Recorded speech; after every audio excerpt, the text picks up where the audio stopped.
Here we get ready for picks. 7 wins, 5 losses on the season because I went 0-3 2 weeks ago. And I was 7-2. Now I'm 7-5. 7 up, 5 down. Already, believe it or not, week 6 in the league where they play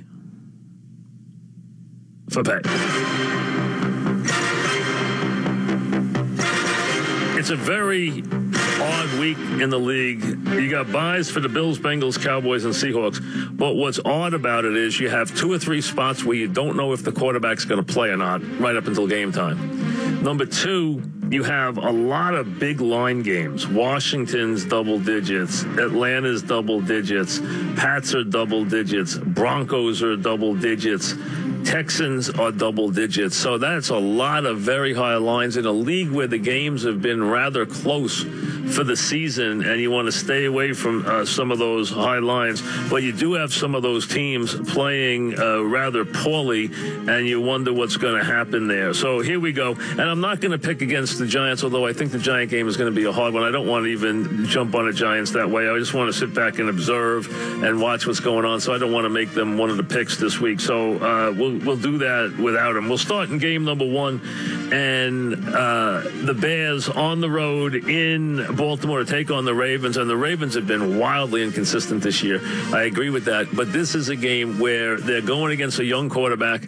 Now, the Bears can run it, and Baltimore's run defense at times has been suspect. Baltimore should be much better on defense this week at home. They're coming off a win on the road, and this is where their secondary should be able to really surprise a very young quarterback in his first game on the road, and Baltimore should be able to get a win here. The Bears, you know what, they've tried hard. They're not very good, but they're going to compete. But this is a game where I expect the Ravens, if they get anything out of Flacco at all, to win and win big. I'd be surprised if this game is close. The Ravens are a 6-point favorite. You know why? Only because they've just been so wildly inconsistent. They're a little bit afraid of them, but I think they'll respond at home against a team coming off a short work week. And, you know, just with a quarterback who's going to learn what it's like to play in this league on the road in a raucous setting, not an easy thing to do at all. Give me the Ravens -6, game number 1. This is an enormous week for the Steelers, an enormous week. One where they have to respond. They're coming off an embarrassing loss at home.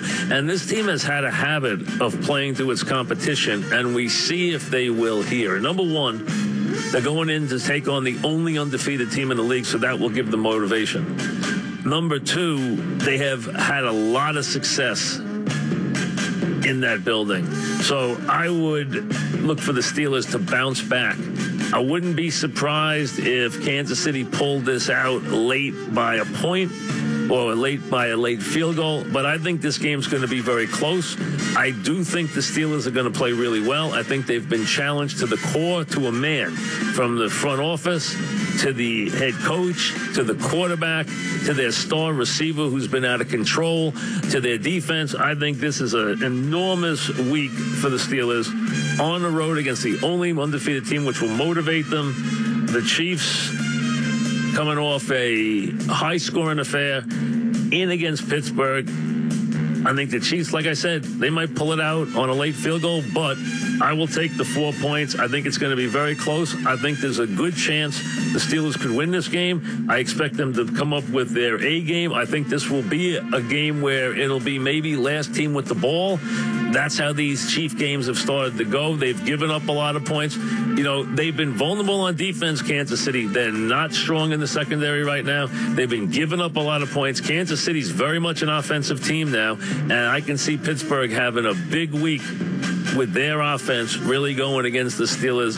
Outright upset, not an impossibility. Give me the Steelers +4 in game number 2. And then on Monday night, the Titans, I think, have been very disappointing. People expected big things from them, and they haven't produced. And I understand Mariota's limping around, but whether it's Mariota or not, I expect them to have a good game here because they should be able to, with their offensive line and with the things they can do with their personnel, they should be able to beat a Colt team that still doesn't have luck. Now, the Colts figured out a way to beat the Niners last week. They've already won 2 games. So you got to give them credit for that. But I think this will be a tough game for them in Tennessee. Titans need this game in the worst way. This season could unravel for the Titans if they don't get the 3-3 here. They're a 3-point favorite, and I think the Titans could win this one. And I wouldn't be surprised if they win it going away against the Colts. Even if Mariota doesn't play, I think they'll win. But I think Mariota will play.